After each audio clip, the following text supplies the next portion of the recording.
It's time to stop swallowing that blue pill of corporate manipulation and remove the blindfold to a world not fabricated and mind-controlled by the media. Enter a world of the twisted and deformed. Step into the light.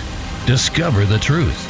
It's time for a reality check. Reality check. Reality check. Reality check. This isn't something you need to be afraid of. Now, two of the most controversial views of the paranormal, as well as conspiracies, you'll ever hear. The hosts of Reality Check, Jessica Johns and Joey Mirabella. All right, folks, welcome to another episode of Reality Check. My name, of course, is Joey Mirabella, and I'm here with my lovely co-host, Jessica Johns. There she is. That's her voice. Today, and I also, well, quickly let me apologize because I know I was sick last week and we had to fast forward a week, and Jess almost had me beheaded last week because I was sick. So I'm gonna do my best to never get sick for as long as I live ever again. I will try my hardest, everybody. Tonight we have a 2-hour special, and we are covering the Jonbenet Ramsey murder and conspiracies on that.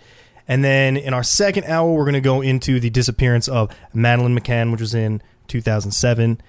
Let's get started here. Jess, why don't you bring us into a little bit of the backstory on Jonbenet Ramsey? All right. Well, Jonbenet Ramsey, what's cool about that right now is it is 2016, which means that Christmas this year marks the 20th anniversary of her murder. It is still unsolved.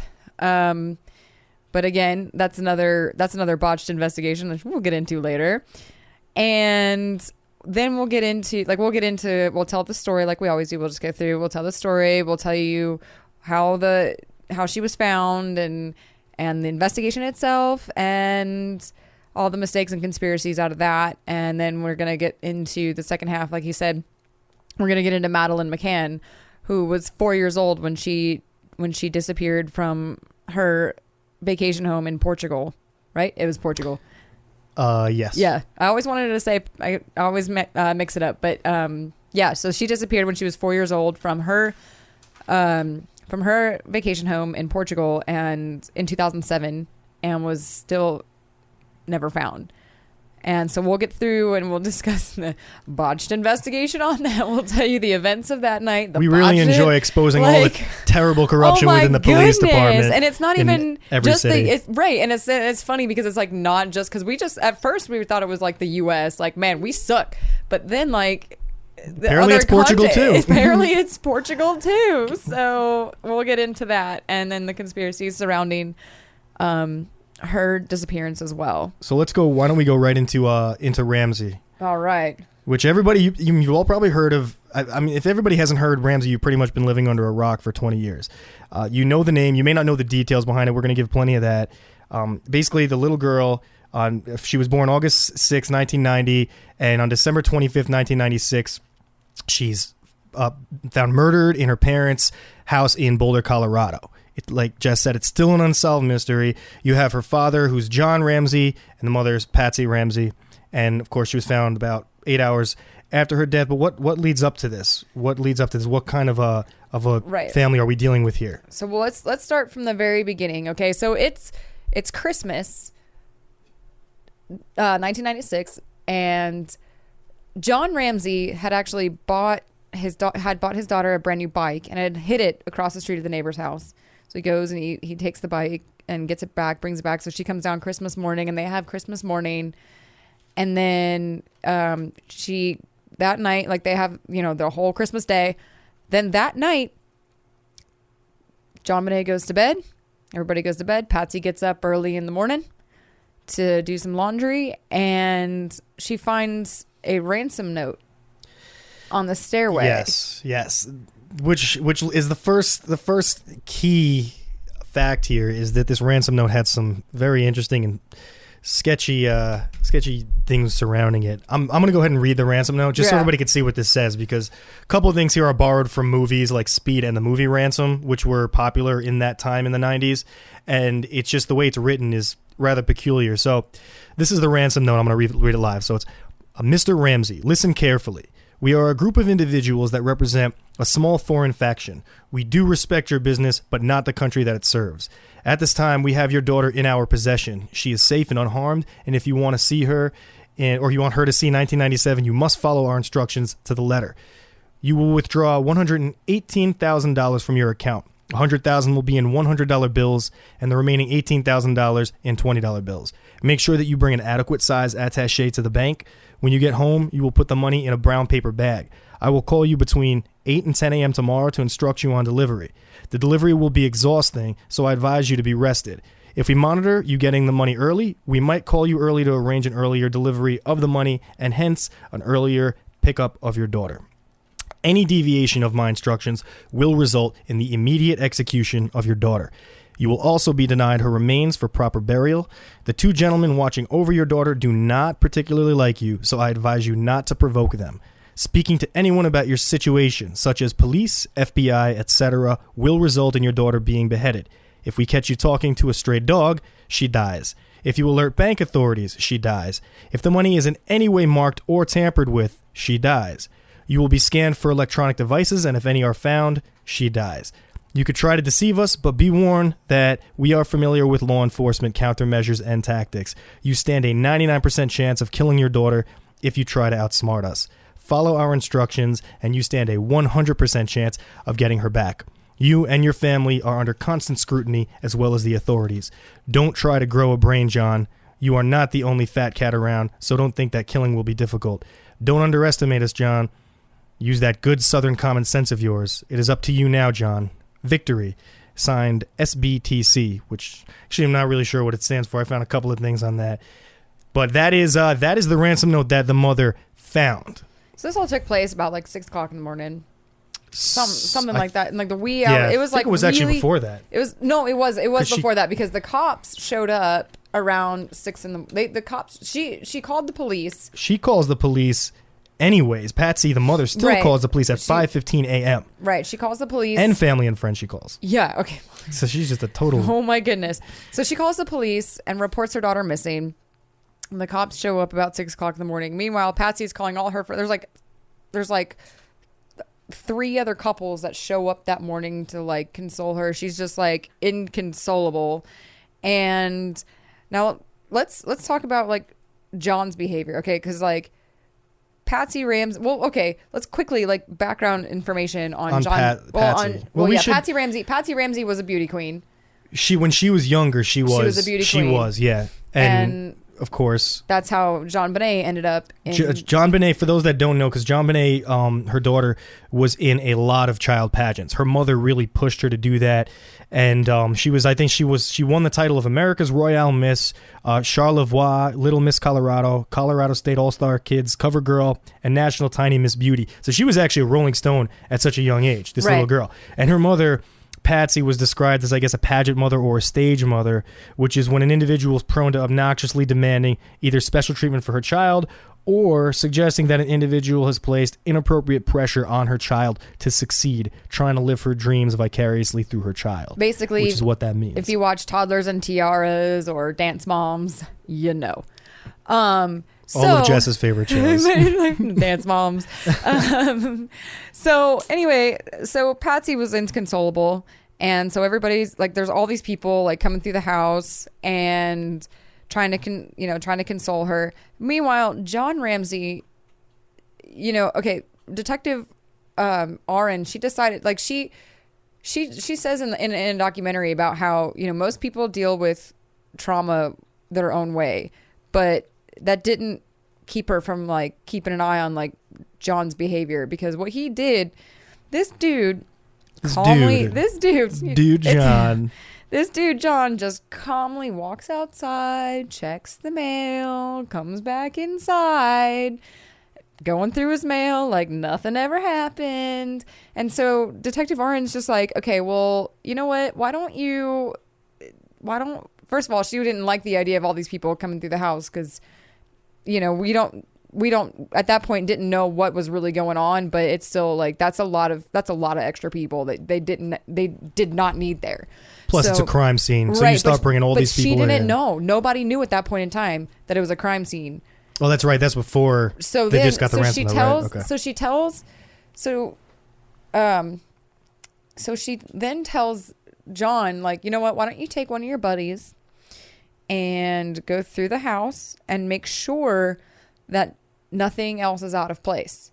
So he goes, okay. So then John goes down. He starts in the basement. This house is like 15 rooms. Like, it's huge. It's a mansion. So just a quick background of John, because we didn't really give one. He was known in the town. He was very wealthy. He was very wealthy. And there's a reason why he was brought to Colorado. It's because he was president of the company at the time was called Access Graphics. It's a computer system company, but it later became a subsidiary of Lockheed Martin. Just so everybody knows, he was wealthy and he was really, really well known. And part of the kinds of people that attract these so-called child abductors or murderers are rich people, but what we've learned is that the parents possibly have something to do with it. Right. And that's what we're jumping into right here. So then John goes downstairs, okay, and there's like all these rooms in the basement. And it's like the second or third room he finds her body.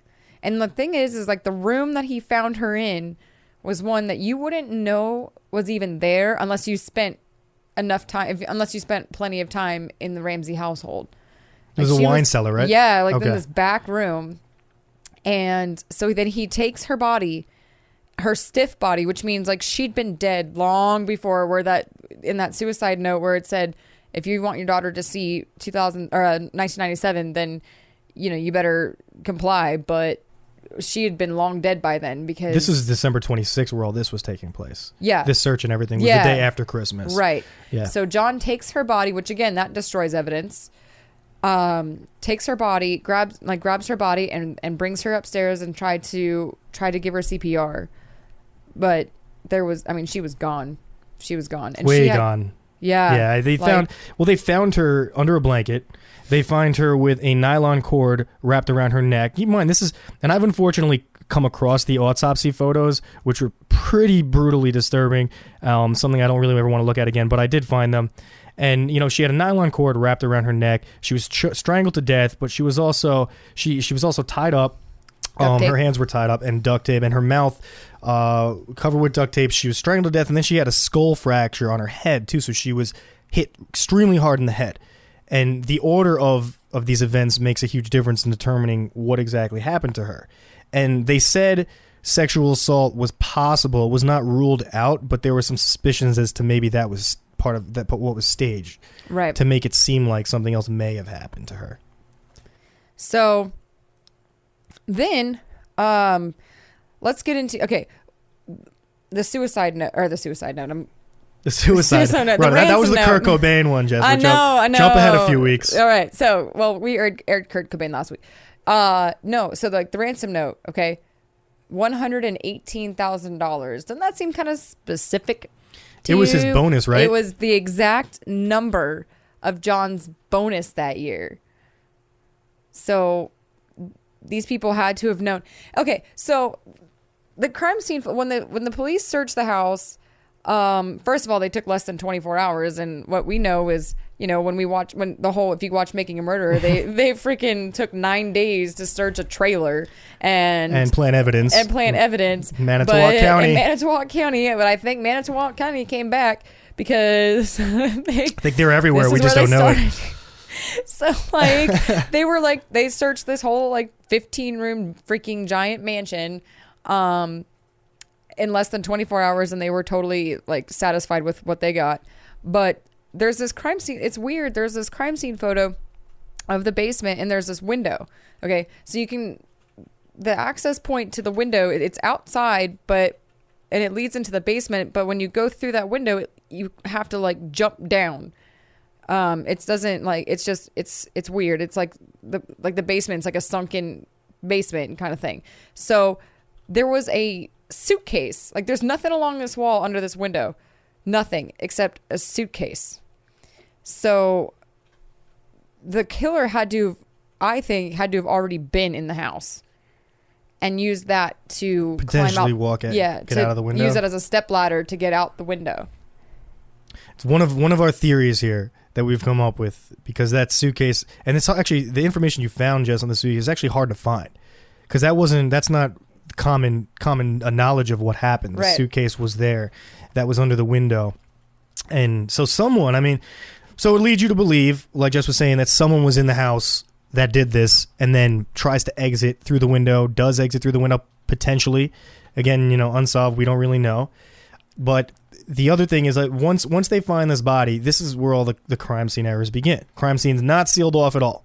Friends and family still allowed in the house, in and out around the house. And I don't know why this this seems to be happening so often in all these cases that we find. But police, these are common practices that police are supposed to take, common precautions when there's a murder scene. You seal it off. You don't let people come in. You don't touch anything without gloves. You don't go anywhere. You don't tamper with evidence. The officers didn't sufficiently attempt to gather forensic evidence before or after the body was found. And the reason why is possibly because as soon as the body was found, they suspected that the parents had done it. But they were not immediately interviewed. And The they parents weren't, weren't. and they Right. weren't. And then they also weren't separately interviewed. And then they took her body as soon as it was released to her, back to the parents. They took the body back to Atlanta to be buried. Okay. But the police were like, well, we need to question you. And they said, okay, well, we'll comply on our conditions. And then they hired the best criminal defense attorneys that they could afford. And which looks suspect to most people anyway. Like, what do you need a criminal defense attorney for? And why do you need your own they each had their own criminal defense attorneys. Why do you need one if you didn't do anything? But again, it was like They all were on their scared of terms. It was something. weird. It was like all on Yes. it was all on their terms. And yeah, it's just strange. It's strange behavior that can't go unnoticed. And another thing to note is that this ransom note that was found was 2.5 pages long. Yeah. Okay. Who takes the time to write a 2.5-page ransom note? And the answer is no one And it ever wasn't- until this case. And why can't people write things in newspaper and magazine printouts anymore? It was written from paper from a notebook in the Ramsey house. From Patsy's note, from her legal pad. Yeah, it was taken from the house. Handwriting analysis. They did some handwriting analysis on it, and they concluded that John had not written it, but it was always inconclusive about whether or not Patsy did it. Yeah. They never. I don't know how inconclusive. I don't know how that can be. But the nylon string that was wrapped around Jonbenet was again found in the Ramsey household as one of their household items, and it was from a nylon bag. Yeah. Yeah. And then the duct tape found on her mouth had fibers on it consistent with some of Patsy Ramsey's clothing. Yeah. So you're looking right here at some clear evidence that it happened in the house. Things were taken from the house. Someone walked around the house and took this stuff. There was it was a very careless situation, and this is where all the suspicions that it's the parents that did it come from, and the evidence heavily piles up. When they had Patsy write a sample ransom note to compare it, which they usually do when these people do this, when handwriting analysts do this. She writes out, instead of writing the number 118,000, which was written on the note, the original note was written as the number. She writes it out fully in words, which is notable right there. That was considered strange. She didn't want to write the number out for whatever reason. And also the FBI, up to this point, and I'm pretty sure since, has never seen a 2.5-page ransom note before, ever. It was a first. And they said, no note has ever been written at the scene and then left at the scene with the dead victim at the scene, other than this case. Right. So unique from all angles. Something like that had never happened before. Well, Patsy Ramsey. Patsy Jess. Ramsey. So, Jess, you need a minute No, to gather I mean, okay, so so there's this. Oh, Patsy. Oh, what are we going to do with you? Patsy. Well, okay, Patsy, okay, Jonbenet had a habit of wetting the bed, okay? Now, one of the stories is that when because Patsy did die of cancer in 2006, but she did have cancer before that also when Jonbenet was really young. And I guess she wasn't properly potty trained. And so one of the stories is that in a fit of rage, when Jonbenet had wet the bed, and in a fit of rage, Patsy hit her. And to cover up what she had done, hit her on the head extremely hard with something. That's the theory, because they found the head trauma was so bad. Like, there was It was bad. when I saw these pictures. I mean, the skull fracture was huge. Yeah. Like, it was a long fracture through the skull. So it wasn't like she just got like smacked on the back of the head. It was like She was hit with something. She was hard. beat. Yeah. And what we're thinking from this, and this was one of the theories, is that the girl gets knocked unconscious from getting hit so hard. Mom panics, Patsy. Patsy gets a little batsy. And Patsy got Patsy. Patsy gets batsy. And then what happens? She possibly went and strangled her to death while she was unconscious, or finished the job because she panicked and paranoid and thought she may have killed her already, and tried to stage it and make it look like the whole thing was an intruder or a murder. That's Right. one of the theories right there. Well, there's also another theory about John Ramsey, the military, because you mentioned Lockheed Martin. Yeah.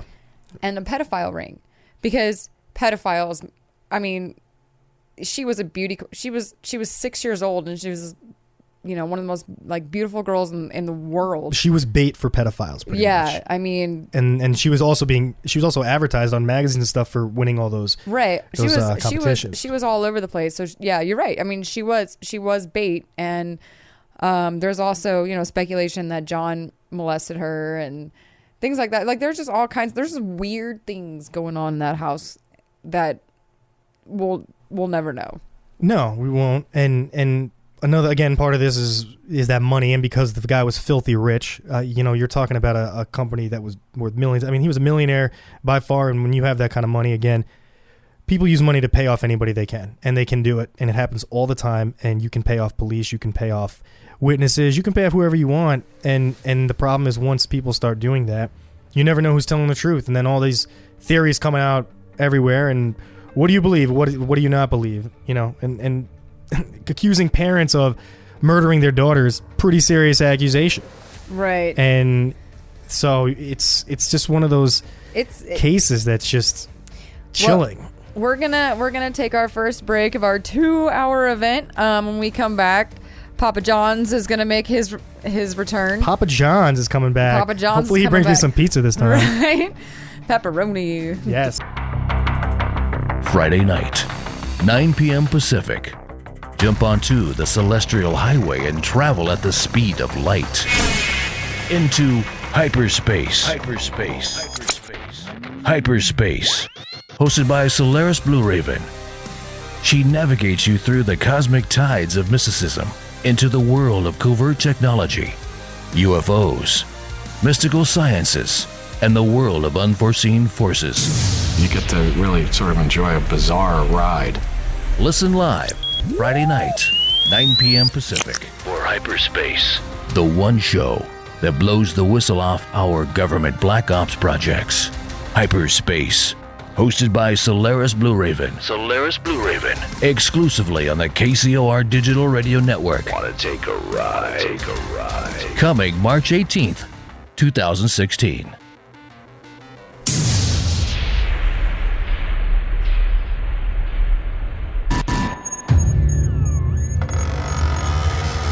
It's time to flip this iceberg and expose the truth.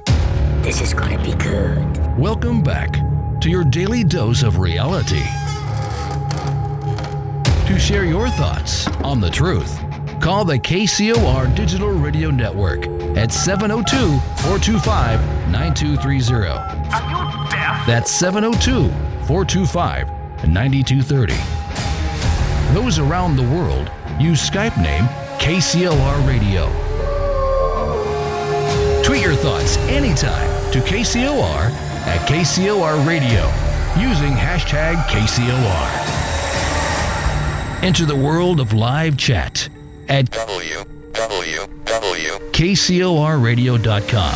Oh, that sounds dangerous. Once again, it's time to cross that line of deception and bring you a reality check. They're serious. They mean what they're saying. With your mesmerizing hosts, Jessica Johns and Joey Mirabella. All right, everybody, welcome back to the second half. Well, not really the second half. The second quarter. Yeah, the second quarter Quarter number 2. right before halftime. Give it like a football game. Not miss football. Not the big game, right? Okay. Yeah, Correcting myself this time. All right. Well, I'm Jessica Johns, sitting here with Joey Mirabella, and Papa John's is on the line. We're going to continue with Jonbenet Ramsey and all the crazy conspiracies and messed up details going on with that. Papa John's, come on down.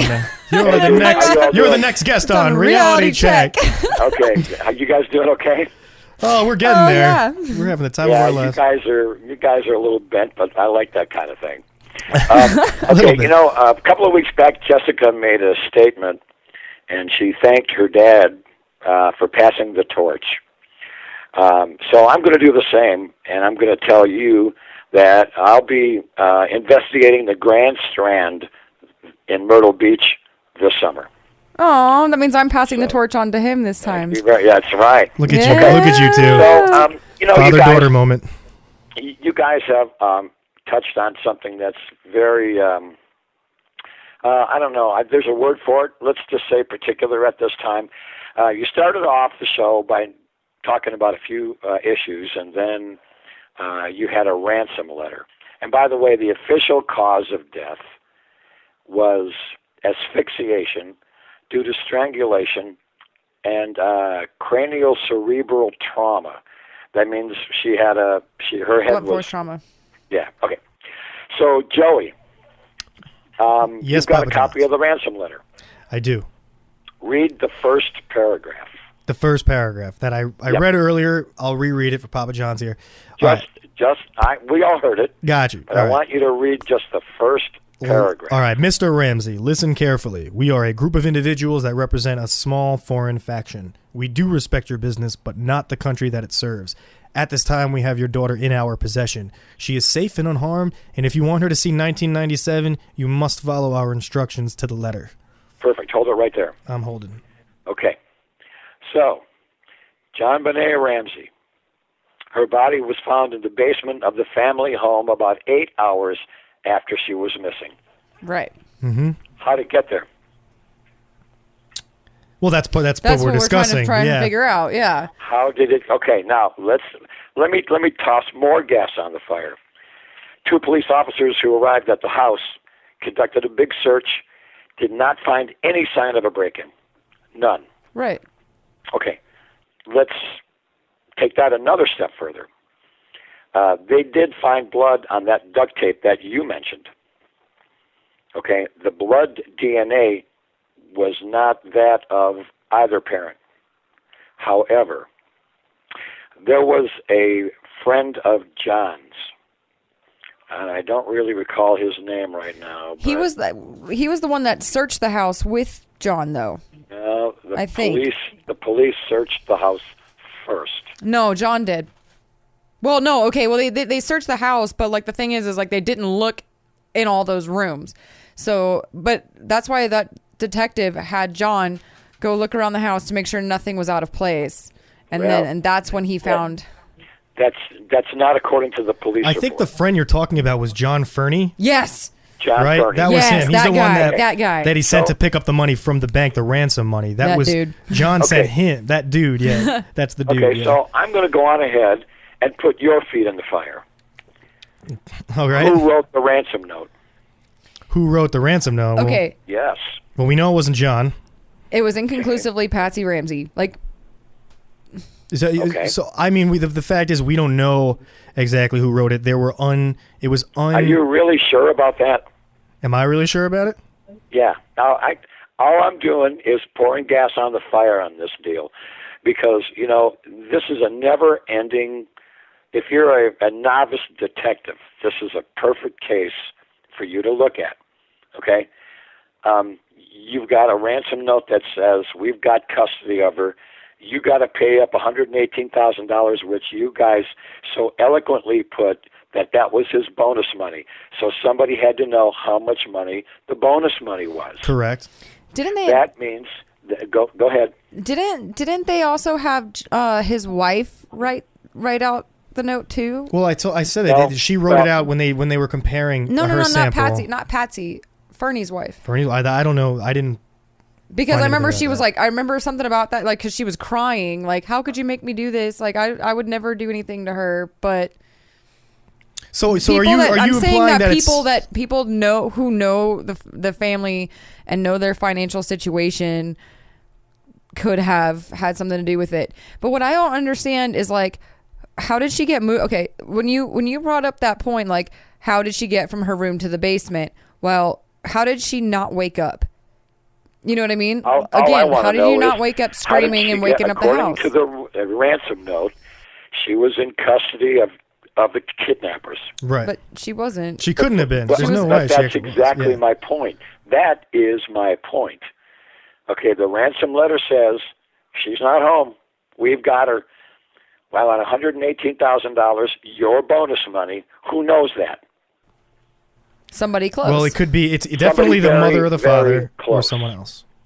Okay, so and then all of a sudden, of course, Patsy Ramsey's dead, and then she dies of cancer, and he gets remarried, and so on and so forth. So there's Did you know just he dated too many? He Go ahead. dated Natalie Holloway's mom for a while. Right. There's a So, fun fact. I did not know that. There's just so many variables to this whole thing. The ransom note says, we've got her. Then the next thing you know, the cops come in, they find her downstairs. No break-in. None. And that window you mentioned, Right. so nobody heard that? No. Really? It Well, wasn't if broken. If it wasn't It was broken, broken? it could have been open. Oh, wait a minute. Okay, hold on a second. Remember, the police said there was no sign of a break-in. Right. That means that window was not broken. No, it wasn't No. broken. We didn't say it was broken. We just said it could What have been did you say? opened. We said that Okay, we said it was okay. open. It was open. Okay. So from the they inside, hired a lawyer, possibly. the Ramseys did, by the name of John Douglas, and he wrote a book, Cases That Haunt Us. I almost bought that book. So he came across Mm-hmm. four issues that the Ramseys may have been, might have had something in their head that might have caused them to be this way. First, there was no physical evidence linking the Ramseys to the homicide, and physical evidence found near Jonbenet's body suggested the presence of an unknown person in the home. B, there was no plausible motive for the Ramseys to kill their daughter. That's a lie, by the way. Douglas regarded the bedwetting hypothesis, Jessica, that you mentioned, as so unprecedented as to verge on absurdity. Furthermore, it was inconsistent with Patsy's established behavior. C, there was no evidence of any physical abuse, neglect, sexual molestation, or serious personality disorders in the Ramsey household prior to the murder. Some of this combination of these is associated with most cases of children killed by their parents. That's the key issue right there. And finally, D, the behavior of John and Patsy Ramsey after discovery of the crime was consistent with that of parents of other murdered children and was inconsistent with that of parents known to have killed their children. So I want to go back to the part where it said motive. Do you really think they didn't have life insurance on that girl? Oh, I would assume that they did. You bet they did. because she They was did. making. I mean, There's no question. She was He was making. making a lot of money. He was a millionaire. Yeah, that's what I'm saying. Why would they need? But my question is, why would they need money if they had so much money? So what's the motive to have her killed? Well, if nobody knows what their financial situation was at the time of her death. Nobody knew that. Now, Joey. well, he got you a nice mentioned- bonus, so it couldn't have been that bad. You mentioned that his company was absorbed by another company, right? Yeah, Lockheed Martin. That's right. Okay, so he may have lost out and needed the money. I don't know if that happened prior to the. I'm pretty sure at the time though Lockheed hadn't acquired his company yet. Aren't they based in Atlanta? Okay, just They're all a over the place. theory. That's really all that is, and Right. that's all. All we're doing right now is hypothesizing. Right. We're I've talking it had out. these questions for a long time. I'm like, you know what? Wait a minute. She's a nice girl, a very beautiful girl. Her mom was a beauty queen, Mm-hmm. and now she's gone. Now, wait a minute. Something's wrong with this picture. Who would want to harm this person outside of the family? Nobody. They didn't know anybody. Do you think that Patsy was jealous of her own daughter's success? I absolutely believe that. I absolutely believe that. To that extent that she would have her killed is what you Listen. Is believe. that a Huh? motive? You mean, Listen, are you asking me? Is you that need a to motive? watch. I'm just going through this with you. You need like to watch said. an episode of Dance Moms, all right? So, like, okay. I I'm that getting sounds to pretty the- awful, Jess. some of these moms look. I mean, they are so like they're literally living vicariously through their children. You know, they're like, well, my child this and my child that. No, dude, they're all talking about themselves, and they all Okay. like If you're act asking like me they if wish. that's a motive, I think it is. I'll go on record and say that I think it is. Okay, fair enough. And I don't think it's not believable for sure. I mean, do you remember? I mean, celebrities have. There's some celebrities in history that have been abusive to their children for that because they want them to be a certain way. And if you know anything about Joan Crawford when she was young, which you probably do, Papa I've seen John's, the movie. Mommy Dearest. Yeah, but She used to good movie. when she like beat the hell out of her kid because she hung her clothes on a wire hanger. I always remember that because my mom used to tell me when I was bad that she would call Mommy Dearest if I didn't behave, and I was terrified of that woman from that movie. You know, so I was always afraid that would actually happen. But that was real. Like she was crazy about her daughter being in a certain image, and she was abusive. So I firmly believe that your theory could absolutely be right. We're just talking about it. Can I'm I trying to get all the bring details. something up real quick? Go Well, ahead. that's why we're here, Jess. Okay, so they're from Atlanta, all right? The ATL. And they moved to Boulder, Colorado. Now, I don't know if this was on purpose, but this is like an excessive amount. Like this is a big number, okay?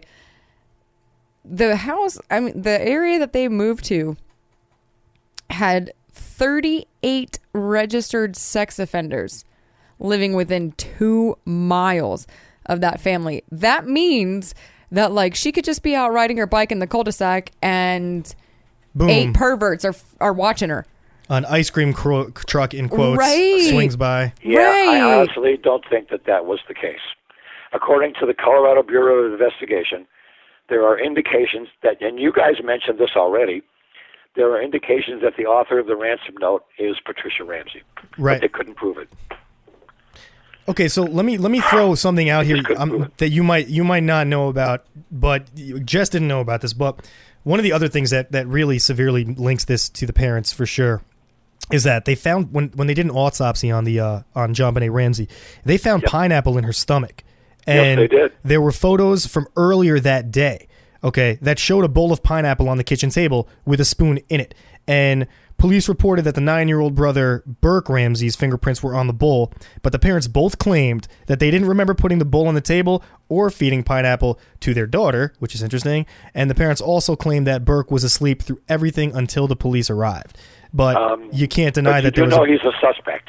Right. the Okay, child, I did yeah. know that. I Suspect, did right? know that he was a suspect. I knew, like, because they always thought maybe, like, because, and here's the thing, is like Jonbenet was she, again, beauty queen, famous beauty, like, she was like, you know, she got all the attention while her brother, like, nobody knew who her brother was. You know, her parents might not have paid as much attention to him, and they could have gotten into a fight. And I mean, come on, Dad. You know how me and Eric were. You know, we used to beat each other up when we were but wait a kids. minute. So, like, this you is don't know. different. But not to that extent. I know. I'm This just is different. listen. I'm just saying. Brothers and sisters fight. Yes, they So what do. I'm saying is, they could have gotten in a fight. He could have hit her and accidentally killed her, or With what? A sledgehammer? no. He was Well, no. how old was the son at the time? How old He was was this young kid? too. He was pretty young, right? Yeah, but you don't like. He could have he could have anything. Yeah, you know. no, okay, look. But She was anything. strangled. Okay, no, Yeah, but, I don't. He but wouldn't she have had the had- strength to do No, that. but Or no. something. This is Go listen. ahead, I'll Let me let you get talk. Go ahead. let me get out my thought. He could have hit her with something and knocked her out, and then John or Patsy could have found out and tried, and then maybe thought that he had killed her, and then that gets into what you said about Patsy trying to cover it up because she thought that she had killed, you know, like she said. Yeah. So that could have been the thing, and so John and Patsy could have conspired together to cover up what their son Which, had if done. they did, would have been Okay, the so dumbest thing let though me- to try let and me- do. Let me jump on this If you thing think about real that. quick. Do you know what craniocerebral trauma is? It's blunt force trauma. She was hit She with was something. hit on the Blood? head very hard, Okay. knocked Blunt unconscious. force trauma. You can't do that with a spoon. Well, I'm no, I'm sorry. not saying he did it. I'm not saying he did it with a No. spoon. Okay, so the kid's 9 years old. I just don't think it's possible. He could have hit her with the rock. He could have found something hard. I agree. I don't. And on top of that, though, if the kid really did accidentally hit her on the head, let's say he did do that accidentally, why would the parents go to such an extent just to cover up a crime accidentally committed by their young That's son who wouldn't have been exactly right. prosecuted for it anyways? He was too young. He Why was a would you minor. do it?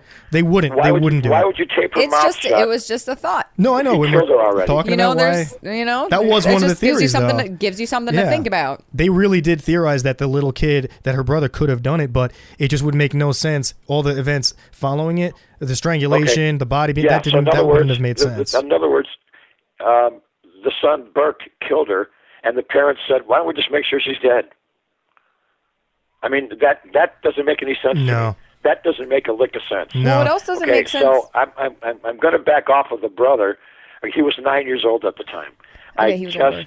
really don't think that he can be considered a suspect at 9 years old. I really don't. The other thing too, like it makes me like think about, and and we're gonna get into things like this when we do in the next hour when we discuss Madeleine McCann. But how in the heck does Jonbenet get moved from her bed?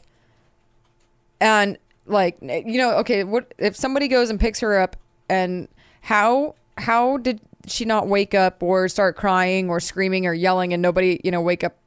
And she doesn't wake up in the house, like wake up the whole house. Like, how does she not wake up the whole house? Like, how does she not, freak out or because it was somebody she knew? But then I also read that there was evidence of a stun gun used to subdue her.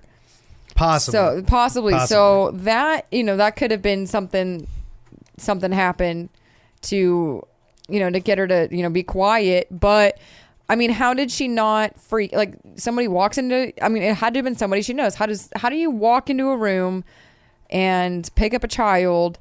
And I mean, if she wakes up and sees, oh, it's mommy, oh, it's daddy. Okay. And then that's fine. So, she's not going to suspect anything. But if it's a total stranger, then she's going to be screaming and crying and waking up the whole house. And then, things would have been different. But so it had to have been somebody that she knew, or like I don't know. Like there's just so much. There's so much. Like I told you I was going to pour gas on the fire, Good. and that's exactly what I did. We're all American. We love our gasoline. You know that. So Yeah, I know. I got you. I actually have I found on something from the Las Vegas Review Journal that was actually Mark Beckner, who was the former police chief of Boulder, Colorado at that time. He did an Ask Me Anything segment that I think within the last year or 2 years actually on this, where he let anybody ask questions, and apparently he didn't realize it was going to be entirely public for everyone to see, but it was. And he talks about it. People could ask him any questions they want. So this is what he wrote, or what he was quoted saying. Jonbenet was hit hard and knocked unconscious. Strangulation happens 45 minutes to 2 hours after the head strike based on the swelling of the brain. And the rest is believed to have been staged, including the vaginal trauma, to make it look like a kidnapping or an assault, to stage it. So this is a significant figure in this whole case, is saying that they believe the rest of it was staged from there, and that the crime scene was not handled properly, which affected the investigation. And he said that Ramsey's position in the community may have affected decisions made that day. He called it the perfect storm scenario. So because it was a Christmas holiday, they were short-staffed, and it was an unheard of situation, so there was a lot of confusion at the scene. And he also said that after the initial day, they felt pressure from the DA's office not to push too hard on the Ramseys, because it was a constant source of frustration, and much could be written about this and all the reasons for it. And when he was talking about the theory of sexual assault, he says it just doesn't seem to fit the totality of the circumstances. So, she was hit on the head first, hard enough to render her unconscious. Then there was staging of a kidnapping. So why do that if the motive was purely sexual, which rules out pedophilia and kidnapping or any sort of ideas that could have been it. And he also mentions that the media attention and the intrigue of a good murder mystery attracts tons of people. And then you add a small beauty queen and it intensifies the interest. So, everybody comes up with their theories. And one of the things I actually liked that he said was that if only 1% of the population is crazy in our country alone, that would mean that there's about 3.6 million crazy people out there wanting to give us their wacky ideas, which is why there's so many theories on this. But okay, you guys, I'll let you guys ride. I'll be listening to your show all the way to the end. thank you, All right, Papa thank John's. you, Dad. Take care, guys. You too. Yep, bye. But he's significant. This that he went on and actually answered some of these questions. And when you have the police chief saying that most of it was staged, well, then you can only kind of look at the fact that it was most likely the parents that were behind it, and we can agree. It's so weird because like they wanted to be interviewed together. Like most of the time, I've watched enough episodes of Law and Order SVU to know that when parents are involved in things like that, they take them separately and interrogate them in separate rooms because that way they can get each other to flip on each other. Right. You know? Yeah. But, right. And then here's the other thing is a lot of times when parents like go through like a death, like a child death like that, they split up. But because the stress of it breaks them apart. But John and Patsy, it's weird. Like it brought them closer together. Well, it doesn't. I mean, it I'm doesn't not always saying necessarily. that, no, mean I that, know, but I mean, they're. But like, that is still interesting that they got closer together. Right. I mean, maybe they thought they had to stick together and have each other's backs because they were defending something suspicious. Right. Again, they didn't want to be interviewed separately, and like it was all on their terms. And then I think in 2008, they were exonerated 2 years after Patsy died. It was like 2000. They had the advances in DNA identification technology where they actually were able to prove that the Ramsey's DNA was not what they found on the duct tape. So they removed them from having been theorized to have done it, but it's still just there's so many things that point at them. You can't just go off the DNA because, let's face it, there's plenty of evidence pointing in the opposite direction. Right, but there were previously October 25th, 2013, previously sealed court documents were released showing that a Colorado grand jury had voted in 1999 to indict the parents, but the indictment alleged child abuse resulting in the death and being accessories to crime, but the DA decided to not pursue that. So, and there you go. The DA, district attorney, official person didn't want to do something that they should have done. Corruption in the police department, possibly.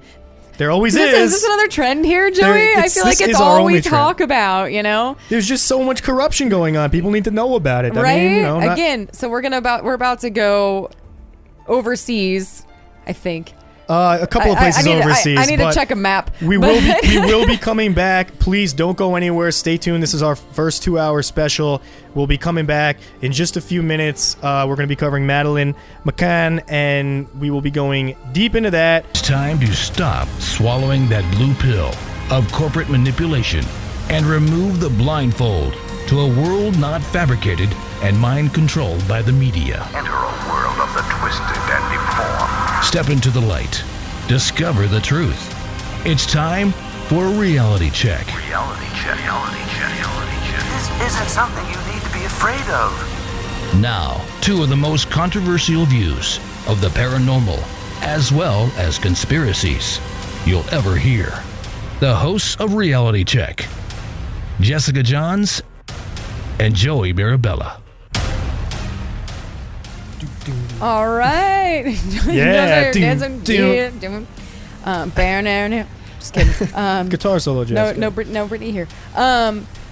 Welcome to Kind of. Sort of. Yeah, I'm sitting right here. I think you're representing her as much as anybody else can. So. It's the funniest thing in the world when you go to watch a band play and they ask you, hey, what kind of country song do you want to hear next? And you go, I know nothing about country. And then the guitar player goes, no, that's Jessica. She's covered in Britney Spears tattoos, so she's the worst person to ask. Don't even bother. So do Oops, I Did It Again, but country style. Right. Please. Thank you. We'll turn it into a line dance. There you go. Now, Britney would be proud. I would love to see that. It would get It'd be you really attention. funny. It would. Welcome to the second half of our special 2-hour event. I'm Jessica Johns, and I'm sitting here with Joey Mirabella, and we're about to get into the disappearance of Madeleine McCann. Now, do you want to get into the background? Sure. We'll just throw it over. Let's keep it going. Let's keep it going. continuing on this subject of unfortunate circumstances revolving children and their parents, we are going to look at Madeleine McCann, who disappeared May 3rd, 2007. Now, there's no proof that this girl is actually dead or anything. She's just disappeared. Born May 12, 2003, disappears May 3rd, 2007. So she was only 3 years old at the time. She was on holiday. They were at an apartment in Praia da Luz, Portugal. I'm pretty sure that's the way to say it. Hopefully I don't speak Spanish. I don't speak Portuguese. I don't know, but I'm doing my best. This is actually considered widely the most heavily reported missing person case in modern history. So it actually is. It's considered that just because next to Natalie Holloway. Well, probably. Well, I'm just saying it's okay. one of them. Yeah. It's up there. Either way, it's up there. Listen, we'll discuss that girl later. Yeah, we don't need to compete over this. It's a big one. But let me just give a quick, just so people know that who we're going to be talking about. So you have Madeleine McCann, 3-year-old girl. Then you have her father, Jerry McCann. She was 4. She was 3 at the time. Oh. She was not. She was going to be 4, May 12th. Oh, okay. Yes, all right. But they were there. And okay. Yes. And then Kate McCann is the mother. These are both physicians, so they were pretty wealthy. And then she has her twin siblings who were 2 years younger, so they were 2 years old at the time, a boy and a girl, the twins named Sean and Amélie. And pretty much they were on holiday with 7 friends and 8 children altogether. And there was one of the friends who was a significant, we're going to bring her up a little bit later, is named Jane Tanner. And they arrived on Saturday, April 28th, 2007. They were there for a 7-night spring break. For those that don't know, Praia da Luz was a population of only 1,000 people. But for the UK listeners, they know this, but US listeners probably don't know this, and as well as our other listeners in other countries, that this place is actually known as Little Britain because there is a concentration of British holidaymakers and homeowners that go there. And they stayed at 5A in Rua Dr. Agostino da Silva. That was the name of the building, something like that. And wasn't the 5A like that was just, I thought that was their apartment number. 5A was their apartment. That's a specific apartment and the street I guess they were on. Right. And it was privately owned property rented by the British holiday company Mark Warner Limited, and it was a ground floor apartment, which is also a key fact. It was accessible to the public from at least 2 sides, and they had sliding glass patio doors that could be accessed by the public. And Madeleine, the one who disappeared, slept next to the bedroom door near the front door of the property that the McCanns had said left locked, supposedly, most of the time. So the whole day, they were out by the pool, and I think the kids were in the nursery. Right? Madeleine was at the pool with them. Madeleine was at the pool, but the younger kids were at a nursery. There's like a nursery where they could leave them. The father, I think I read something about like he was playing tennis or something. He was taking tennis lessons. So by the end of the day, all is said and done, 6 o'clock, they go back to their apartment. Okay. Then 7 o'clock, they put the kids to bed. 8:30, they decide to go to dinner. But what was weird was there was a note left at the pool reception desk saying that the children would be the staff that made the note too. Right, the staff made notable. Yes, the staff made the note saying that the kids were going to be alone. They didn't get a nanny or anybody to like keep an eye on them. And they went out to dinner around 8:30. And in that hour and a half that they were gone, this is what, all hell broke loose. This time frame is very particular too and very important. Right. It's in that hour and a half, a lot of interesting things happen. And also another thing just to note is that earlier that morning they were at breakfast before Madeleine was kidnapped. She says something peculiar to her mother sitting at the table and says, "Why didn't you come when Sean and I cried last night?" Which they didn't know why she said that. Assuming that something was wrong, possibly. They didn't know. After she went missing, parents speculate that maybe someone had actually tried to enter the night before and they heard it and the kids woke up crying. But and then Kate also noticed a brown stain on Madeleine's pajama top at breakfast that they didn't know where that came from. Right. Which is another interesting thing.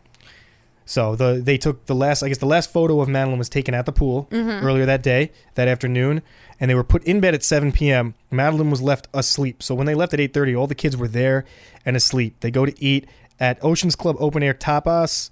restaurant, which is what it was called, and that's about a 30, 45-second walk, like within 160 feet.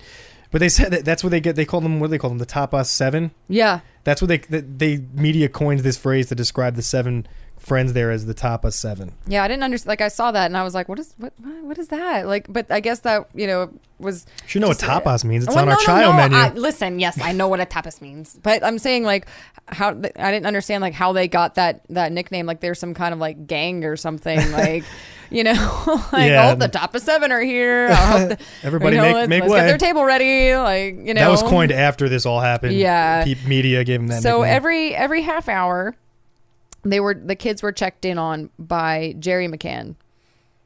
Did you say that the note also mentioned that the kids were asleep in the apartment? Yes. Because that's interesting. Is that the staff they wanted this specific table to be reserved for them. The reason this note was written is that parents wanted this table to be reserved because it overlooked the apartment. They could see their apartment from that table that they would be sitting at, probably eating, probably drinking together. They're on vacation. Mm-hmm. So this note is left by the staff to reserve the table that overlooks the apartment for the McCanns and their friends. But it also says that the children were asleep in the apartment, which calls into question that an abductor or whoever took the girl could have seen this note, known the kids were alone, known that it would be a good time to go and do whatever they wanted to do. But the parents, like Jess was getting into, check on the kids every 30 minutes. So at 9 o'clock, 9:05, I think it was, Jerry goes and checks on them. Everything's fine, but he noticed something weird. Like he had the door like slightly, like the bedroom door slightly. He knew that he had left the door slightly open, and when he got there, it was wide open. But what was also weird was they left the patio door unlocked. Right, the curtains were drawn, the door was closed, but the patio door is unlocked. Right, and that's because they wanted to be able to, I guess, walk in and out quickly to check on the kids and walk out rather than go around to the front and unlock the door. Right. Which is, to me, that's really dumb. You're leaving your kids alone. You lock everything. Let's be realistic. You can't trust, especially when you're in some foreign country somewhere. Right. They're your kids. Let's be smart here. Then soon after that, they sent, one of their other buddies that was at dinner with them, what was his name? Matthew. It was Matthew Oldfield? Something weird. No, but he offered to go check in on the kids because his kids were in the apartment right next door. His kids were in the apartment right next door. So he's like, "Oh, I'll just go over and I'll check in on them while on my way to go and check in on my own." It is children. Matthew Oldfield. Yeah, that was the name of the friend. Yeah. So I'll just do that while I'm going. So he walks in and he just kind of glances. Okay, everything looks fine. That's that. Then a few minutes later, Kate comes home to check in. Well, about 30 minutes afterwards. It should have been 10 o'clock because they were doing it in 30 minutes. He was around 9:30. Yeah, he was 9:30. But he volunteers. Yeah, that's what I said. He volunteered because he was going to check in on his own kids who were in the apartment next door. Right. So then at 10 o'clock, Kate comes home to check on Madeleine, and she's not in her bed. So then she runs back over to the restaurant screaming that somebody had taken Madeleine. Well, not just that, but she also noticed that the door was wide open and that the bedroom window that was closed and the shutter that was closed, the bedroom window in the room that the kids were sleeping in, was open now. That is huge because it was closed when they left, and there's some interesting things about that window, about whether it could have been opened or not from the outside, but based on everything that I've learned and that Jess has learned, this window could not have been open from the outside. It had to have been open from the inside. Right. Unless it was opened by force. But there was never any evidence of forced entry from the outside, which is a big deal. So that's open, and she runs and screams, reports. So the police come, and they take about 45 minutes to search. Then 11 o'clock comes around, and they call the criminal police. And then I think they bring the dogs. I think that's when they brought the dogs. That wasn't, I don't think that was right away because there was actually a search party because then at till midnight, 4:30 a.m. Right, but at midnight there was another set of people. I don't think they brought the dogs that quickly. The dogs came later on. The dogs came in the first search? We learn things as we go too. There was like 3, okay, so all right. What happened was like the first, there was a note But we know that there was initially a search party of at least 60 people that when they first report her missing, and they were searching till 4:30 in the morning. All right, looking 10 for her all p.m. over At the 10 place. o'clock, Madeleine was discovered missing. At 11:10, 2 officers from the Guardia Nacional Republicana arrive. And then at midnight, the criminal police were alerted. And in the dogs came later on, a few weeks later. Right, Yeah. okay. So, once again, the criminal justice system... In Portugal this time. So it's not just us. It's not just us screwing things up. It is Portugal has some work to do too. Yeah. So the crime scene wasn't secured. There were around 20 people that entered the apartment before it was closed off, according to Madeleine's mother. An officer had placed tape across the doorway of the children's bedroom, but he left at 3 o'clock in the morning without securing the apartment. And then, oh man. The crowd. Well, they have how about the fact that the crowd was gathered outside the front door and outside the window, and they said that, potentially trampling any evidence there, they could have taken footprints, possibly look for that, but people are standing all around, trampling on potential evidence. Anybody that went to school for criminal justice or forensic science, or I don't know much about it. Or is it all a police officer in general? Or just went to school to become a cop. This part's gonna really irk you. So one of their forensic people decided to dust for fingerprints. He wasn't even forensic. He was just an officer. Oh, okay. Yeah, he wasn't even a forensic all right. official. So he decided that he was going to dust for fingerprints without gloves and without any kind of protection on his clothing. So there's that. Right off the bat, that's just ridiculous. Like, what? They're not even trying. I mean, what are you doing? Trying. Like, come on. And then, I wear gloves when I'm dusting on my foundation on my face because I don't, but that doesn't. Okay, well, that joke didn't go over well. Is that the Britney makeup selection that you have? Yeah, yes. That's the one. No, that was my. I don't have Britney makeup. I got a Britney hair dryer. You don't have Britney makeup? No, I have a Britney. I'm writing her a letter. Listen, I have a Britney hair dryer and a Britney hair straightener from David Cook. Thank you very much. Well, you'll have to give me the number to your hair dryer person so I can get Britney's hair dryer. Well, you're gonna call David Cook. I'll give him a call. Anyway, but then the apartment was left unsecured and empty for like a month. All right, and then it was rented out to tourists, and before being sealed off again a couple of months later. Then, okay, so everybody knows, and again, I've watched enough Criminal Minds to know this, within the first 24 hours of a child abduction, of any kind of abduction, the first 24 hours are the most crucial, okay? Absolutely. So she goes missing at 10 o'clock at night. Roadblocks were not up until 10 o'clock the next morning. They also didn't give a description of the girl to the border patrol and anything for hours. Right. Nothing was given. Yeah, Border Patrol they weren't informed. There was no request for motorway surveillance pics of vehicles that were leaving, which they should have done right away. And Interpol took 5 days to issue a global missing persons report. Right. Absurd. 5 days. I mean, in 5 days, you could be on the other side of the world. In 2 days, you could be on the other side of the world. In 1 day. So. Right. I'm pretty sure, when somebody goes missing, that's pretty much everybody's like first phone call. You call like the Coast Guard, you call the airport, the airlines, or like the airports, wherever you're at. Right. Anywhere that they could get out of the country quick, you call those people and you give descriptions of the missing child or the missing person, so that they can't go anywhere. Right. Or like the borders around that state, like things like that. And Portugal just didn't do any of that. This is what good police would do. Is not what they're doing. Not even close. Not even close. Did Manitowoc County get their training here? I think Manitowoc's been training police all over the I think world. they've been training I'm the a little police. concerned. Manitowoc. Just blame Manitowoc. That's what we've done for like the last 9 weeks is just blame Manitowoc. That fact, should be a t-shirt. Blame Manitowoc. Blame Manitowoc. When in doubt, blame Manitowoc. We should do it. And it's oh my god! I don't know. A funny thing Jess and I found out recently is that the ice maker in our restaurant is actually from Manitowoc County. It says Manitowoc on it. That's actually very, very interesting. It was so funny because I was at work and I was really busy. I was so slammed, and I went to go restock the ice, and I look at the ice machine and I'm like, does that say Manitowoc? So I take a picture of it. My boss walks by. He's like, what are you doing with your phone out? I'm like, you don't watch Making a Murderer? Do you see this?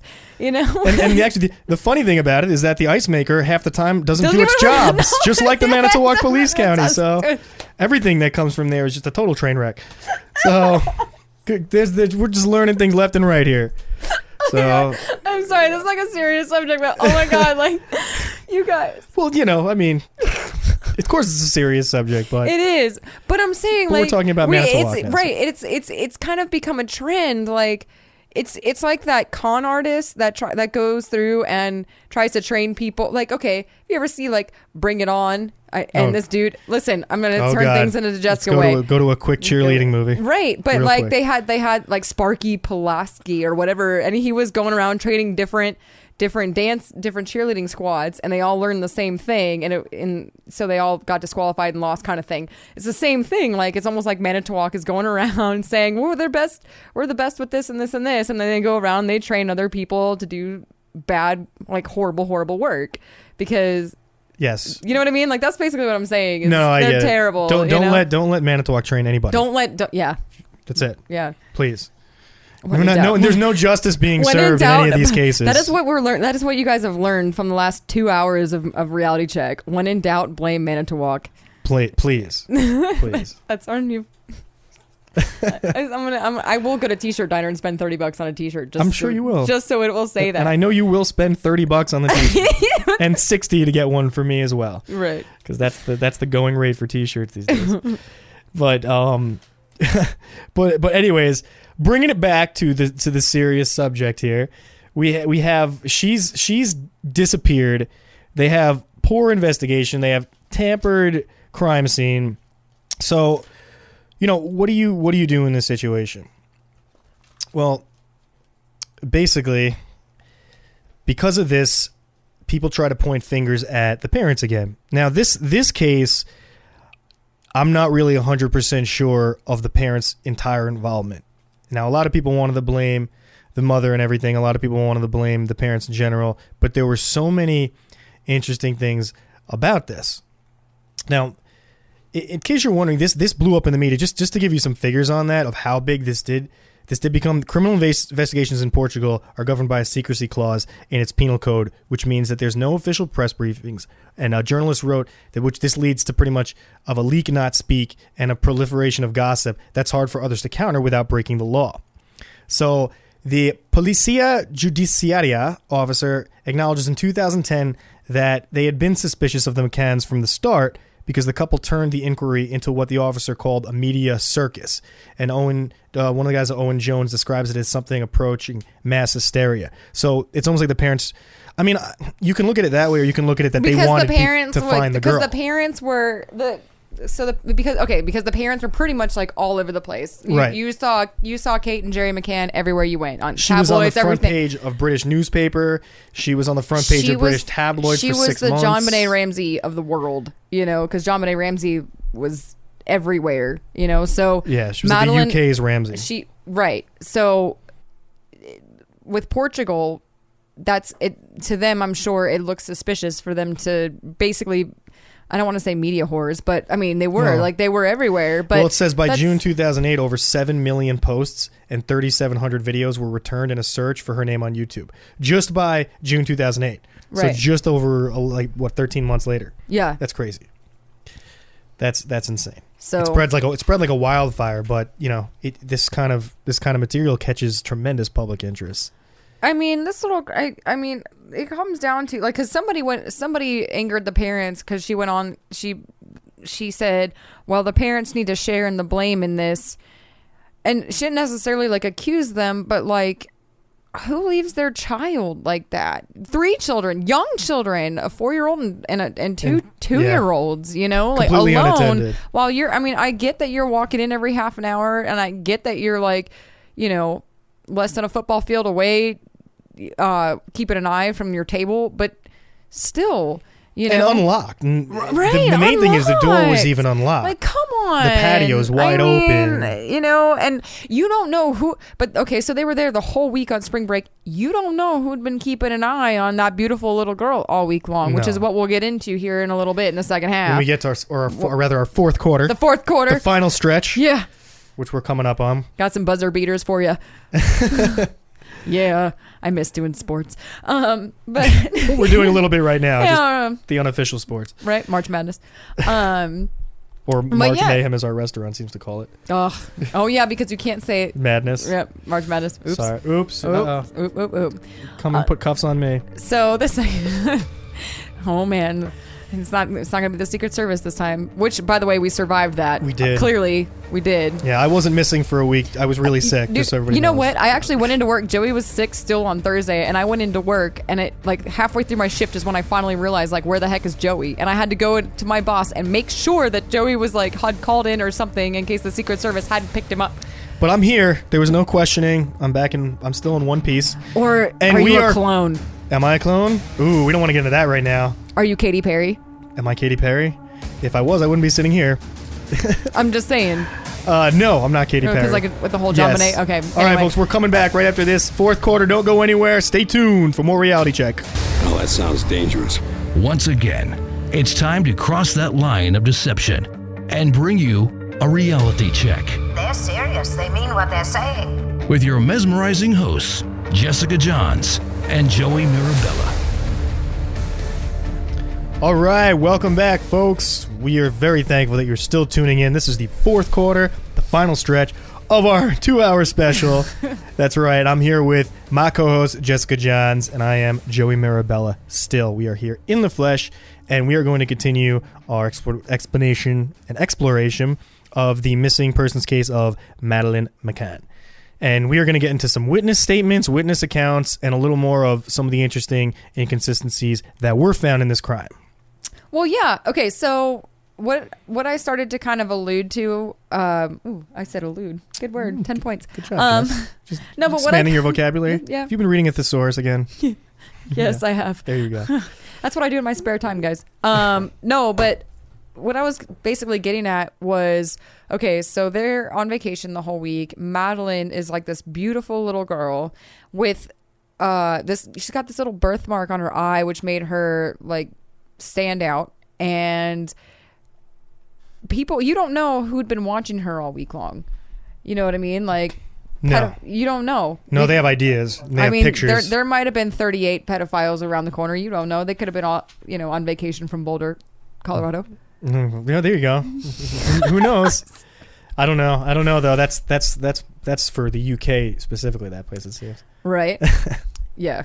But yeah, no. There is actually a lot of interesting witness statements that came from this. Oh. And is that David on? No, Papa John's is back. Papa John's is back. Oh no. All right. Well. David's on the Oh, phone. it is David. Oh, David's on the phone. All right. David, why don't we bring him in? You know what? We need to bring him David in. Cook is like our number one fan yes, and very supportive. we need to bring him in because when I told him about Madeleine McCann, he had some words. All right, let's bring him in, and he is a UK listener, and that is where the McCann family was from, so he knows some good facts about this. Let's bring him on. Hello, everyone. Hey, buddy. Hey, David. How are we doing today? I'm doing good. Yourselves? Very good. We're glad you could join us finally. I know. Are you drinking your tea? No, not yet. No brandy or anything? No, I was, but it got cold. So. Okay. I was listening to you, I forgot all about it. So No. what are you thinking, David? What do you have for us? Because I know you know a lot about this. It's from your neck of the woods. It's been in the paper for I don't know how long over here, and it's still going now. Really? To this day. Yeah. Yeah. You still get reports of Maddie being spotted in Portugal, Maddie being spotted in Belgium, in all different countries. She's being spotted. So they can't all be true, but it's just Exactly. Yeah. Now, What are your theories? Like, what is your theory on what happened to her? Well, you hit on a point there, Jess. You're in a foreign country. You don't know the people. Why would you leave your kids alone, even if you are a few yards away from your hotel? Why would you leave them alone in the room? Right. You just wouldn't do it. Responsible parents would not do it, no. No, you would take them everywhere you go. Right. So, if you go out for dinner, you take them. If you go out for a day out, you take them. You do not leave them in a room on their own, unsupervised. No, it seems like common sense, yeah, but apparently it's not. I mean, neither one of us has kids, but I'm pretty sure if I did, No, especially in a foreign country. You've seen enough movies to know. Don't leave your kids alone in a foreign country. Never in a foreign country. And once again, we'll get into that when we do Natalie Holloway, because again, foreign country, and you don't know, meeting new people, and you don't know. But okay, so when I brought it up to you, you said something about Madeleine's parents being involved. Yeah. Okay, tell us about your theory on that. Well, the thing that sort of made me come to that conclusion was of what Katie McCann said after she discovered that Maddie was missing. What she screamed after she ran away, right? Yeah. That someone had taken her. Yeah. Not Maddie is missing. They've taken her. I just high-fived Joey because he just told me that right before we started the show. And you know what, David? It's awesome. It's awesome that you brought that up, because we were going to get to it, but I'm glad you brought it up now, because that's crucial. When you first of all, when your kid, you don't see your kid in the bed, the first thing you don't think is that someone took her. You think maybe she got out. Maybe we just didn't find her. Like, oh, I can't find Madeleine. She's missing. But instead, she screams, "Someone took her. They've taken her." So she's referring to something, as if she knew that the child had already been abducted, as if this was possibly staged, right? It makes you think of the movie. If you've seen the movie Taken, which everybody should have because it was an awesome movie, and there's 3 of them now, you know that this stuff happens in foreign countries. This is actually extremely common for children to just disappear, or not just children, but up to teenagers and of all ages. Girls disappear all the time. And whether or not you can attribute this to human trafficking of any sort is also a theory. But you're right. The mother, Katie, seemed to have known something, ahead of time. Yeah, because otherwise you'd say, Maddie is missing. We need to search the resort. Mm-hmm. You don't scream out, they've taken her. No, absolutely. And I agree. There was a man who was actually spotted walking around outside the resort at the time. And he actually handed himself in. He handed himself in? For some reason, yeah. Who was that? I didn't hear about that. Who was it? John Mark Carr? Oh yeah, right. Was he out there too?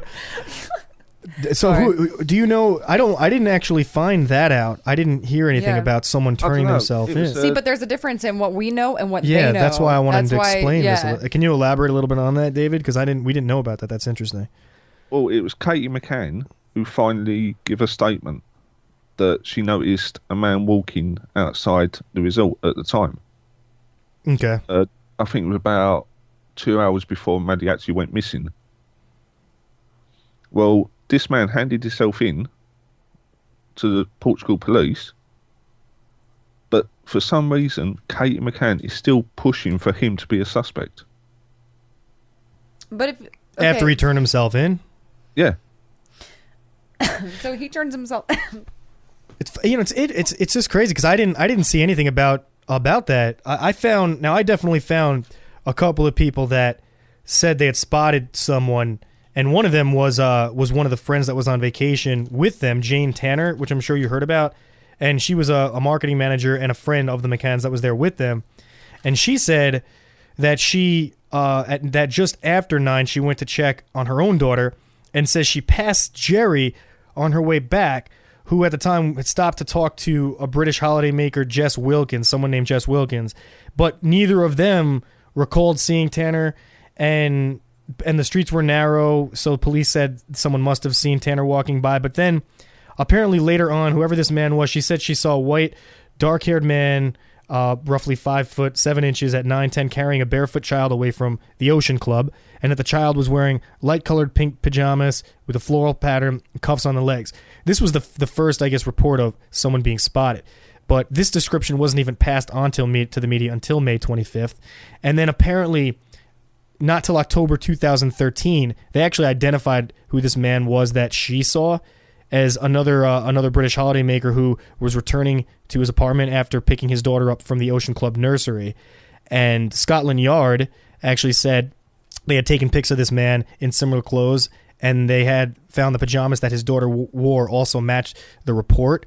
So they were certain that whoever Jane Tanner spotted was not actually related to the abduction. That there was also a Smith sighting. I don't know if you heard about that, David. Martin and Mary Smith.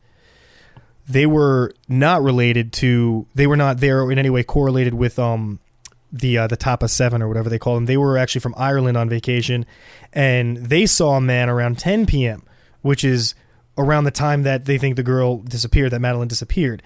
And Scotland Yard was stating that matches the approximate time of the kidnapping. They said they saw someone carrying a 3 or 4-year-old girl with blonde hair and pale skin and light-colored pajamas that was barefoot away. Man had short brown hair and about mid-30s, and he seemed uncomfortable carrying the child, like, you know, he didn't know the child or something was just weird about it by the way he was walking with it. And that's actually the sighting that has a lot more backing to it that they elaborated a little bit on. So you heard about that one, David? Yeah, okay. I heard about that. Okay. I just heard, there was just so many theories about what happened to her. You know, like Madeleine, like one of them was that she was abducted by a pedophile. Another was that she was killed during a botched burglary and her body was dumped. Another was that she was abducted by traffickers and sold to a childless couple, or that she wandered out of the apartment and died in a tragic accident. And I brought that up to Joey too, but he reminded me that everything was child-proofed. The doors were open, but there was gates and stuff surrounding. They had a child-proof gate. This was more than there were stairs or something in there, right? So there was a child-proof gate that was closed and locked, preventing any of the kids from falling down the stairs. And there was also one preventing the kids from walking out. Let's say they got past the stairs and they're walking out of the patio, preventing them from getting into the street. So they had child-proofing in that apartment. So the kids, she didn't get out on her own. That theory I'm just entirely discarding, because there's no way. Someone took her out of there. And the whole concept is that someone may have taken her out of her bed, passed her through that window that was now open, that could only have been open from the inside, because this was actually interesting. Jerry says that the shutter could be open from the outside. Jerry's the father, but the police said the shutter could not be open from the outside without any kind of force. There was no sign of force entry. And this window, this minnow, was made of non-ferrous metal slats that locked in place outside the window and could only be opened by pulling a strip on the inside. And that is why, without any kind of force, they would have had to have been pulled open or bashed open. So it's inconsistent. The father doesn't seem to know what he's talking about there, which leads to the first discrepancy in some of the information there. This is the other question that I raised. I raised this last hour with Jonbenet and how she got moved out of the bed without waking up or crying or waking up the whole house. How in the heck? Because when Matt's kids were in the next apartment over, and Madeleine's siblings were in the same room. So how did they not wake up? How did Madeleine not wake up screaming and crying and waking up them? And then it's just kind of like the domino effect, like the kids next door start crying and then people are alerted, like something's going on. Like how did that not happen? So it maybe, to me, I still believe like it's somebody, when things like that happen, it's always somebody, but then someone she trusts. Right. So yeah, assuming, they're children. I know they're like, when they're young, they're very trusting. So you have to teach them, the whole like stranger danger thing or whatever. But it's still though. There were theories that the little girl was sedated, but I just don't believe that. I believe that someone who the girl didn't know, like just the same, that trusted, may have quietly woken her up, and that she knew, and passed her through the window and said, look, you're just going to go with this person and everything's going to be okay. And she was calm, because if she was in hysterics crying and screaming, no man would have been able to walk away with a girl doing that, carrying them, and without that being noticed. They were only 160 feet away or so. You would have heard that. Right. So it's pretty obvious that either she was sedated, which there's no evidence of at all. Well, you don't have a body. Yeah, there's no body. We can't prove that. Or someone that she knew woke her up and was in on this, and they gave her to these people, whoever they may be, for some reason. But you and I talked about earlier today that there was a lot of people or witnesses claimed to have seen like a lot Yes. like van, like there was a van. I'll go through. You want to go through those witness statements? Yeah, I want to Okay. go through the witness statements because we got to go through the witness statements. Yeah. David, did you have anything to add up to this point? I'm going to go through some witness statements. I was going to say, just quickly, I don't know if you've heard of Yvonne Martin. Which one was it? Yvonne Martin. Yvonne Martin. No. Yeah. Which one was that? Well, she was a childcare protection service worker. Okay.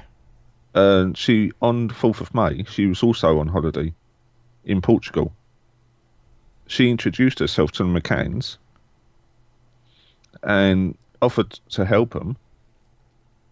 But then later on, their friend called David Payne, who's the man accused of all this, he's walked up to Yvonne Martin in the street and said that the McCanns didn't want her help. So she basically offered to babysit and they told her no? Well, she offered her services to help find Maddie. Oh, this is okay. after she was After already the fact. missing. Okay. Yeah.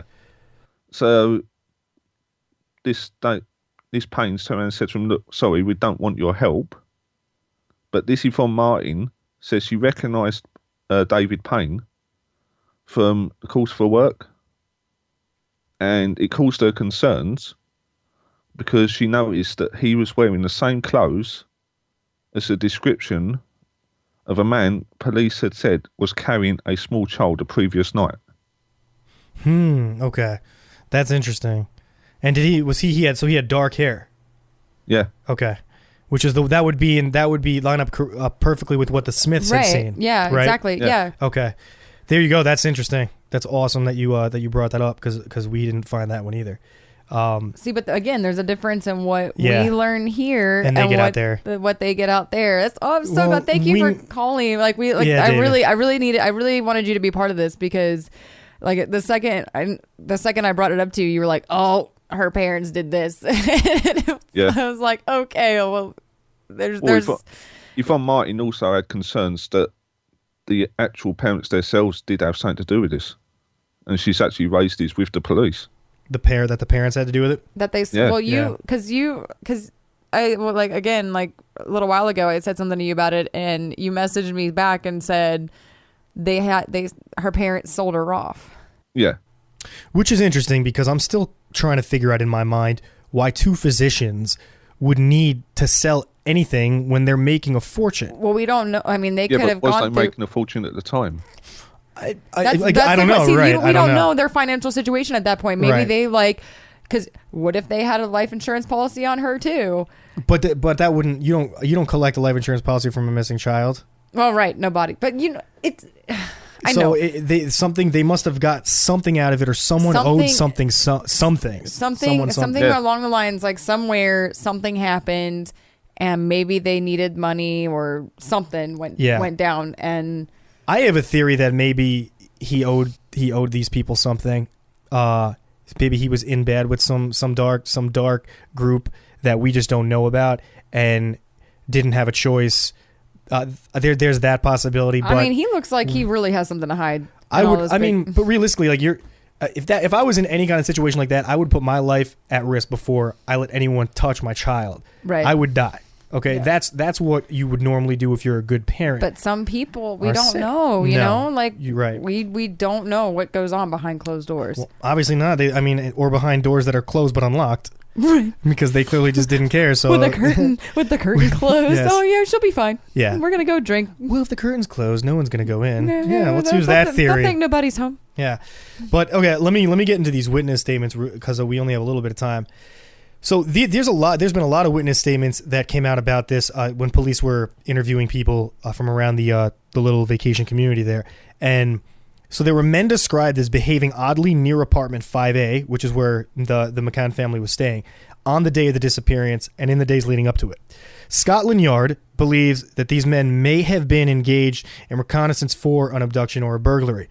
On the day of the disappearance, between 3:30 and 5:30 p.m., 2 black-haired men visited apartments close to 5A, supposedly collecting for orphanages, which in itself is interesting because I don't know what it's like over in Portugal, but you're not supposed to be soliciting in private vacation areas. At least here you don't do that. I don't know what it's like in Portugal. It just seems strange that they would be doing that there. One of these people was seen in the McCann's block at 4 p.m. the same day. A man was also seen walking through a gate leading away from the apartments. He tried to close the gate quietly with both hands, and then he looked around as he left, just in a strange, sketchy way. At 2:30 p.m. that day, also a little earlier, 2 blonde-haired men were seen on the balcony of 5C, which was an empty apartment 2 doors from 5A. So why were there 2 men on the balcony of an empty apartment? There could be some other theories on that, but that doesn't make any sense to me. At 4 or 5 p.m., a blonde-haired man is seen near 5A. At 6 p.m., the same man or another blonde-haired man was seen standing in the stairwell of the McCann's block. And at 11 p.m., an hour after the disappearance was reported, 2 blonde-haired men, probably the same ones again, were seen in a nearby street speaking in raised voices. And when they realized that they'd been noticed, they lowered their voices and they walked away. Okay, that day, or possibly the next day, a different witness saw a man standing by a wall near the car parked next to the pool. He was staring at the McCann's apartment block where a white van was parked. Anyone who knows anything about white vans, that is like... You stay away from white vans. You may as well put a decal on a white van that says pedophiles here. Free candy. Free candy. Free family. I mean, not necessarily that this was a pedophile thing, but that you can be led to believe that if it's one of those child abduction pedophile rings or whatever those sick, twisted people do, white van, that's a no-no. With the windowless back. Yeah. With the windowless doors in the back. Just if you're going to invest in a van, you don't get a white van. Right. Everybody knows that. That's a worldwide fact. Stupid. Okay. So then you have a guy named Mad Baggett, who when Madeleine disappeared was the chief constable of the Leicestershire Police. I hope I said that right. A force that coordinated the British input. He told the inquiry that he knew the DNA evidence was being wrongly interpreted because they did find DNA evidence in the apartment from the dogs. Because we didn't get into the dogs, but there were search dogs that found some blood and hair, I guess, in a boot behind the couch in their apartment that they were staying in. Right. I think something about they misinterpreted some of the DNA evidence saying that like Madeleine was killed in the apartment. Saying that maybe accidentally killed or something. Yeah. I still don't understand how you accidentally kill a child. It just doesn't make any sense to me. But they found blood, and this DNA was apparently 100% matched to Madeleine's. But then they're saying that this guy, Matt Baggett, knew the DNA evidence was being wrongly interpreted, but because the Portuguese were in charge of the inquiry, he made a decision not to correct reporters who had been told that the McCanns were involved. And his force's priority, which he said, was to maintain a good relationship with the Policia Judiciaria with a view to finding Madeleine. So potentially evidence was fabricated, but he didn't say anything to keep good relations with these people, which in itself, again, raising red flags all around. So when in doubt, there were so many suspicious characters hanging out around there, and it just makes me think of the movie Taken. Yeah. When his daughter is in the apartment and there's all these people lurking around all over the place, and all of a sudden they all come in and take his daughter, Liam Neeson's daughter in the movie, and that's what this sounds so much like, is one of those abduction cases. Right. Specifically to, who knows, one of those. It's weird. I watched some movie. There was another like Lifetime movie about another abducted girl who she was it was a true story, and it was basically like the same kind of thing. Like they left their child home alone. Well, they were in a foreign country. They left the child home alone, and while they went out to dinner, came back and she was gone, and they spent all this time searching for her. So I mean, it happens all the time. But the moral of the story is you're in a foreign country. Don't leave your small children. Please, parents. Don't leave your small child unattended. Okay. Come on. Your kid cannot take care of themselves if someone comes to kidnap them. Right. Okay. So not everybody has Liam Neeson as a dad. No, it would be come rescue them. Crazy though, you know. So, anyways, we are getting ready to wrap up here, folks. David, thank you so much for joining us. It was great to have you on finally. We really do appreciate everybody tuning in for our 2-hour special. 2-hour event. We hope everybody enjoyed it. Stay tuned for next week. We're going to discuss the Easter Bunny next week. Yes, the mysteries and twisted thoughts and truths behind our holidays. Again, folks, thank you so much for tuning in. See on you Reality next week. Check. Night.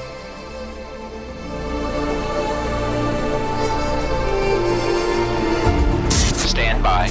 You've been listening to Reality Check, the one show that doesn't prepackage and spin the truth as propaganda. Hosted by Jessica Johns and Joey Mirabella.